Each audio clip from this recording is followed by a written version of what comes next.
Hey everybody, welcome to episode 2 of Luke's Weekend Drive, and really struggled this week on how to put this show together and what I was going to do with it. I started out with some epic drive from the northern part of Hedera down to the southern part, and kind of got bogged down with that, and then had a really busy weekend, so hey, I just thought I'd put it all together and show you some things that I did this past weekend, and also show you how I did some of the things that I did. So starting out on Friday night over at Billy Bob's Trucking Company, every Friday night we have a demo derby.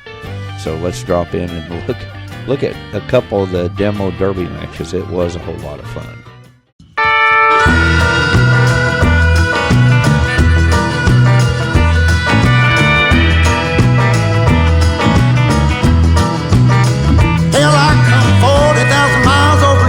See what them pretty little lips gonna do to me, baby.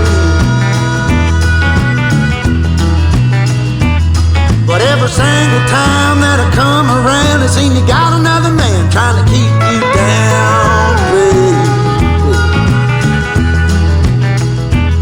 Well, you might think you're driving me in. So, as you can see, the rules are pretty simple. You just drive around till you crash somebody and until your car gets destroyed. The cars are scripted so that when you're actually eliminated, the car just falls apart and there's pieces all over, but we don't activate that feature because it causes too much lag, so we just go. So when you get hit, the final hit point, your car just disappears and you're left hanging in the air. But hey, it's a whole lot of fun. Check us out over here at Billy Bob's Trucking Company every Friday night at 5 p.m. Second Lifetime.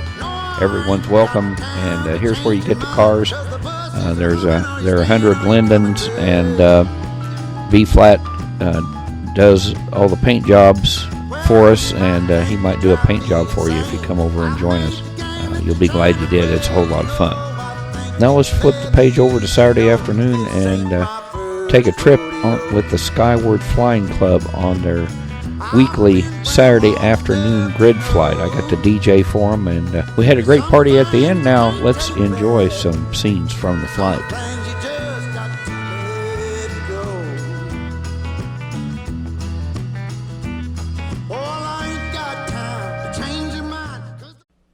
We had a great flight on Saturday, and Blue Ridge Azalea does an excellent job of laying the flights out on her week to be the flight director. And she has a pretty detailed card there with maps and landmarks and such. So we started out at Star Strider and went down to GLK.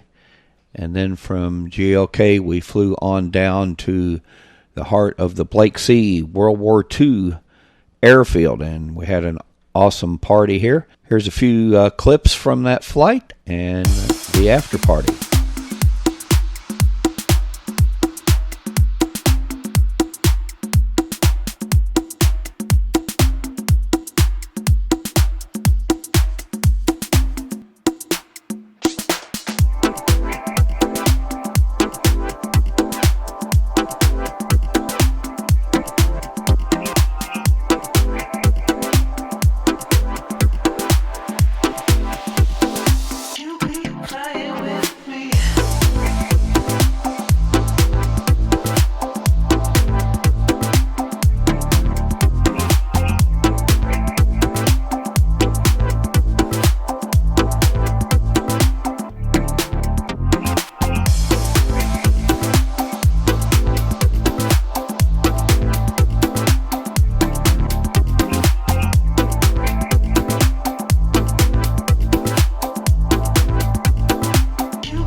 So every other Saturday night I work as the light and sound technician over at Billy Bob's place, over at Billy Bob's Underground. And this week we had a little accident, and Billy tried to blame me for it because I'm the one that installs all the special effects equipment, but he forgot to tell me that he spilled some of Brandy's moonshine on the stage there. So when I ignited the stage flames, place caught on fire. We had to activate the fire department there that's stationed at Billy Bob's Aurora Fire Rescue Department. And so Lily and Sam and Anja came out and put out the fire and helped us there with that. So, and then we had a great live concert after that with B Flat. So come over and check us out. We were on the above ground this week, but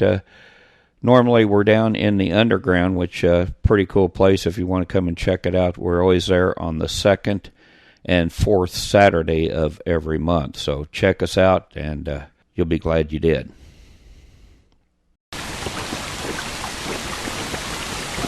Hey everyone, I've got one more segment for the video here, and this is my how-to segment, and I wanted to show you how to move your camera around in Flycam using an Xbox 360 controller. I do this all the time with my videos. I have a lot of people ask me how I do that, and so here's the explanation. I'm in Flycam mode right now, and I'm moving the camera around. You can see how smooth it works. I have it set up for a faster speed, and I'm going to show you how to change that in just a minute. Rotate around. I'm running about, let's see, around 30, between 30 and 50 FPS as I move. Of course, it fluctuates up and down. But the graphics setting, the quality is about, it's in between mid and high, and my draw distance is 512. So I could cam out clear, 4 or 5 sims out if I want to, but I'm not going to do that right now. If you get out too far, it does get a little wonky. So how do you do this? Well, you go to Preferences. Let me bring up Preferences here, and Move and View, and then the Movement tab and Joystick Configuration. And so here's our settings. Up here at the top, these are important to set them that way because that maps your controls, what controls what on your controller. So it says x-axis. It says x-axis mapping is 0. So if I move my let's see, it's that right and left on the left joystick. If I move it right and left, you see those numbers toggling right there. And then if I go push the stick forward and backward, that's axis number 1, which they call Z mapping. And then let's see, the right joystick is pitch and yaw mapping. So let's see, rotate up and down, which is pitch. That's moving the right joystick forward and back, or forward and down, however you want to say it. And then if I go right and left, I rotate around, and that's axis 3. So that's how that works. And if I push the right trigger button up, I go up. Or if I push the right trigger button, I go up, and the left trigger button causes me to go straight down. And that's axis 2 and just axis 2. Okay, so that's pretty easy to set up. You just plug the controller into a USB port, loads the drivers, and starts Second Life, and it will recognize the controller, and then come in here and make the settings. Now, how do you change the speed? We'll just go right here, these numbers, X scale, Y scale, and Z scale, and I'm going to change it down to 5 from 15. I set it to 15 when I'm filming airplanes or moving vehicles that I have to keep up with. So say OK, and we're going to close that now, and you can see that I'm moving a whole lot slower. So if you need to, you're filming people or doing scenes on the ground, you can cam in slowly, and it's smoother. You can use this for more than just filming. Of course, photography is an excellent photography tool. You can position your camera for some excellent shots. And you see that the button down at the bottom of my screen says fly cam. If I click on that, it takes me out of fly cam mode, but it doesn't shift my camera position back to the avatar. It leaves it where it's at. Now if I hit the escape key on the keyboard, which I'll do right now, it puts back to the avatar, and I'm standing here inside the skeleton. So that's another good thing. You can position your avatar out of the scene if you don't want to be seen in your pictures or video or whatever. And you can use this for other things too, like if you're traveling, you can cam out ahead and look at roads or passages in the sea, or whatever. You can check things out. I use it all the time for building and for traveling and things like that, not just when I film. So it's always laying here on my desk, and I just grab it up on the controller. If I hit the A button, see, that takes me out of fly cam mode. I hit it again, and I'm back in fly cam mode. So hey, that's how you do it, and please enjoy. I'll shut off my user interface, Control Alt F1, and cam around here and give you a parting shot. Thanks for watching Luke's Weekend Drive. We'll be back next week with another one, and hope you enjoyed the show today. Stay safe, stay healthy. I'll see you all next time.